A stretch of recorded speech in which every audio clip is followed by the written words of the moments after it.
केला बेचने वाली चुड़ैल। एक बार की बात है, जादूपुर नाम के एक गांव में करतब दिखाती एक औरत एक रेड्डी के लिए गांव में आती है। आइए आइए मेहरबान कदरदान, खाइए रोहड़ा के ताजे ताजे केले। कभी खाए नहीं होंगे ऐसे केले, पीले पीले केले खाइए। ये कहकर रोहड़ा हाथों में 4 केले लिए उन्हें सर्कल में जोर जोर से हवा में उछालती हुई करतब दिखाती है, जिसे देखकर आसपास के सारे बच्चे अपने अपने मम्मी पापा से उस औरत के पास जाने की जिद करने लग जाते हैं। पापा, ऐसा तो सर्कस में बॉल से होता है ना, ये आंटी तो केले से कर रही है। चलिए ना पापा, देखते हैं। रोहड़ा एक पतली सी तार पर चलती हुई केलों से करतब दिखाती है। आते जाते सभी लोग बाहर रुककर उसके करतब देखते हैं और वाह वाही करते नहीं थकते। जैसे ही एक आदमी पास आकर उसे पैसे देने लग जाता है, तब वो कहती है, अरे नहीं नहीं साहब, मैं करतब तो बच्चों के मन को बहलाने के लिए करती हूँ।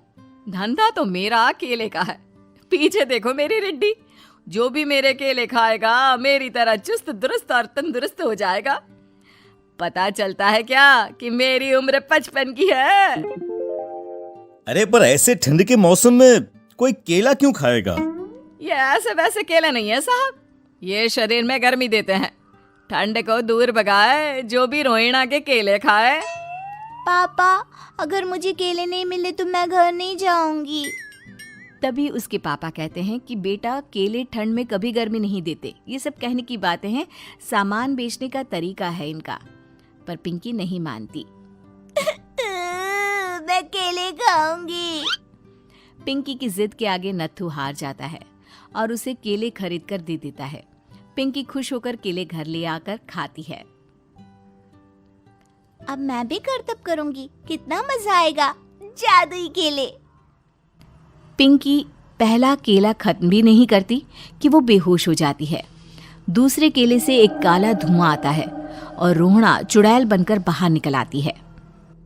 मेरे भूतिया केले बच्चे न खाए, ऐसा हो ही नहीं सकता।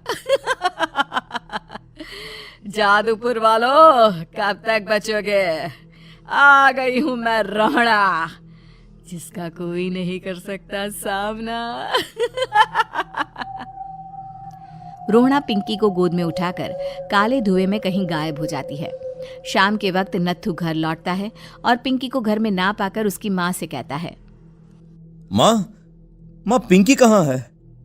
अरे बेटा, उसे तो तू सुबह करतब दिखाने ले गया था ना, फिर कहाँ वापस आए तुम दोनों? मुझे लगा तू उसे अपने साथ मंडी ले गया होगा। हे भगवान, मेरी बच्ची कहाँ गई? मैं उसे घर ही तो छोड़कर गया था माँ। नत्थू गांव के घर कोने में अपनी बेटी को ढूंढता है, पर उसे वो कहीं नहीं मिलती। परेशान होकर आखिर रो रो कर नत्थू हिम्मत हार कर घर लौट आता है। अगली सुबह रोहड़ा फिर से करतब दिखाने आती है और इस बार पिंकी की तरह रोनी केले खरीद लेता है। 50 रुपए दिए थे पापा ने, सारे पैसों की मैंने केले खरीद लिए हैं। अब मैं भी आंटी की तरह ही करतबबाज बन जाऊंगा।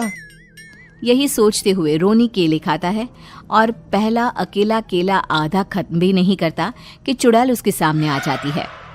मेरे साथ चलने का समय आ गया है रोनी।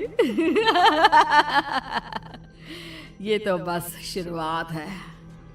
अब इस गांव के सारे बच्चे धीरे धीरे मेरे कब्जे में होंगे, एक बच्चा भी नहीं बचेगा।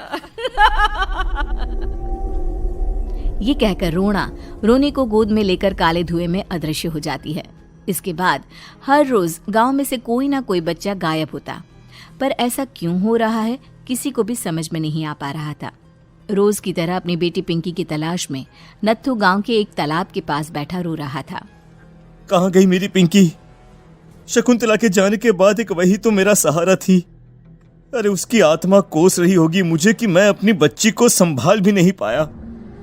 नत्थू ये कहता हुआ रो ही रहा था कि तभी तालाब में से उसे शकुंतला की आवाज सुनाई देती है। कहाँ थी तुम शकुंतला? हमारी बच्ची और सारे गायब हुए बच्चे रोहड़ा के कब्जे में हैं। वो बच्चों को जो केले देती है उससे बच्चे बेहोश हो जाते हैं और उसके कब्जे में आ जाते हैं और वो उन्हें ले जाकर काली दुनिया में ले जाती है। पर वो ऐसा क्यों कर रही है? ये मैं नहीं जानती, पर उस दुनिया का रास्ता मैं आपको बता सकती हूँ। जहां ये नदी खत्म होती है वहां एक केले का पेड़ है, उसके नीचे एक दरवाजा है, वहीं से रास्ता जाता है उस दुनिया का। ये कहकर शकुंतला की आत्मा गायब हो जाती है। गांव के सभी लोग झुंड बनाकर उसी रास्ते से काली दुनिया में चले जाते हैं और वहां देखते हैं कि सारे बच्चे वहां काम कर रहे थे। पापा मुझे ले चलो यहाँ से। पापा पापा। सभी बच्चे अपने मम्मी पापा से लिपट जाते हैं। तो तुम लोग यहाँ तक आ गए?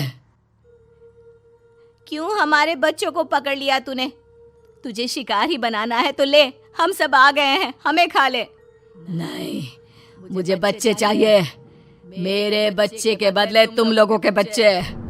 क्या मतलब? मैं इसी गांव में रहने वाली एक औरत थी। केले की चोरी के इल्जाम में मेरे बेटे को गांव वालों ने इतना मारा कि वो मर गया। उसी दिन मैंने ठान लिया कि गांव वालों का भी वही हाल करूंगी। कुछ दिन बाद बेटे के चले जाने के दुख में मैं भी मर गई और मेरी भटकती आत्मा एक चुड़ैल बन गई। और फिर मैंने बदला लिया तुम सबके बच्चे छीनकर। बर्दाश्त नहीं कर पाए ना? सोचो मुझ पर क्या बीती होगी। हमें माफ कर दो रोना। पता नहीं ये किसकी गलती थी, पर हम सभी माफी मांगते हैं। हमारी खुशियां लौटा दो, तुम भी तो एक माँ हो।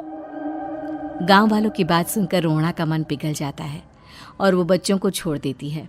उसके बाद काली दुनिया बच्चों के लिए जादुई दुनिया बन जाती है।